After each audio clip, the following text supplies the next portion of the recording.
Israel और America दोनों जिस तरह से इसका दंश झेल रहे हैं, जिस तरह से बर्बादी झेल रहे हैं, तहस नहस पूरा इसराइल हो रहा है, उसको देखते हुए अब यह लग रहा है कि दोनों ही पछता रहे हैं, यानी अमेरिका और इसराइल।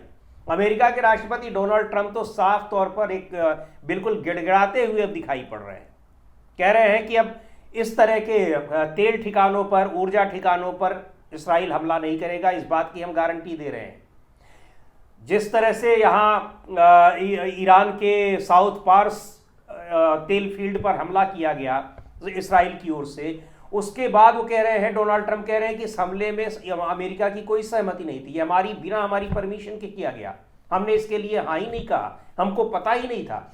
इस तरह की बातें अब डोनाल्ड ट्रंप बोलने लगे हैं। हालांकि धमका भी रहे हैं कि अगर ईरान ने हमले बंद नहीं किए तो अमेरिका बहुत बड़ा हमला करेगा, लेकिन अमेरिका कब बहुत बड़ा हमला करेगा ये समझ में नहीं आ रहा है। पर ईरान जिस तरीके से बड़े हमले कर रहा है वो साफ दिखाई दे रहा है। आपको बता दें, 2 दिन पहले ईरान के जो साउथ पार्स का एरिया है, जो ये वहाँ पर गैस भंडार है, तेल भंडार है, वहाँ पर हमला किया था बहुत ज़बरदस्त। और ये ऐसा एरिया है कि ये दुनिया का सबसे बड़ा नेचुरल गैस का ये सोर्स है, यहाँ पर भंडार है, वहाँ हमला किया। और हालांकि उसमें ईरान और कतर दोनों की हिस्सेदारी है इस साउथ पार्स में, जहाँ पर ये जिस गैस फील्ड पर हमला हुआ है।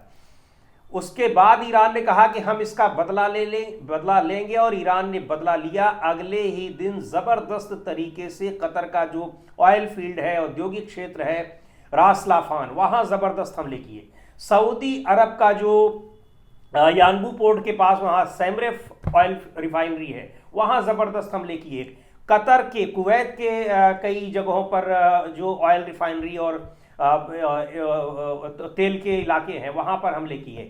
इन हमलों के बाद जबरदस्त तरीके से तेल की कीमतें और बढ़ गई, पूरी दुनिया में हाहाकार मच गया और $114 प्रति बैरल को पार कर गई तेल की कीमतें। दुनिया भर के शेयर मार्केट धराशायी हो गए, यानी आर्थिक जगत में जबरदस्त तबाही आ रही है। जो यहाँ पर सैन्य जगत में और जो संसाधन है, सैन्य संसाधन है, उनकी तबाही तो हो ही रही है।